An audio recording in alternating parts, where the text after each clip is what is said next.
Delo, this for you. Kopi lang ako, Pops. Ready na pala, ha? Lo. Hinihintay kasi ako eh.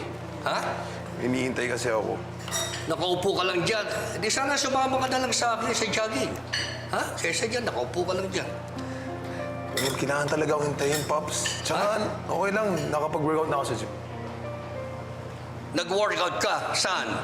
Doon sa loob ng kwarto na ang kasama mo, puro mga bakal, walang pakiramdam. Ano ba?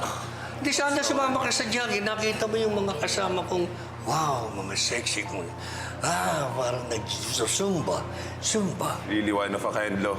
Ha? Grabe. Really one of a kind. Hindi, ko naman, Ba, mukhang masarap yata ito, ha? Ikaw lang, Lo. Kain lang. Ha? Ikaw lang. Walang. Morning po, sir. Excuse me, sir. Ito na po. Ay, sige. Wait lang.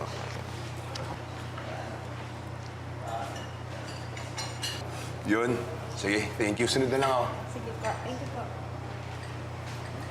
Gwapo. Gwapo. Siya ba yun? Siya ba ngayon? Hindi. Ha? Hindi, empleyado ko yun. Grabe ka naman. My golly.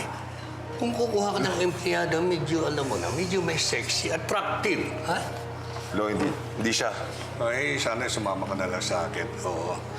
Teka nga pala. Nakita mo na ba yung target mo? Hindi pa, ha?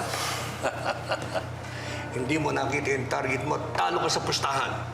Lo, Nasaan yung plane ticket? Lo, wait lang. Ha? Don't keep your hopes up just yet. Bakit? Seems like may paraan ako para magkita kami. Hindi mo nga alam ang pangalan eh. Alam mo na ba pangalan? Wait lang, Pops. Basta. Chill ka lang. Naman siya. Pinaghihintay ka na nga. Tinataguan ka pa.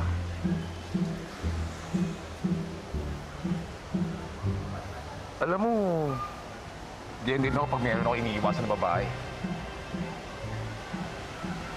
Lalo na kapag meron na akong iba. Ikaw na naman. Alam mo, ang laki talaga ng ulo mo. No? Masyado kang bilib sa sarili mo. Okay. I'm just telling you my side of the story. Malay mo. Pareho pala kami ng boyfriend mo. Hindi mo siya makontak. Umiiwas kasi meron ng iba. Tigilan mo na nga ako. Dito ka pala. Siya nga po pala, ito si Angela. Siya yung kaibigan ko po.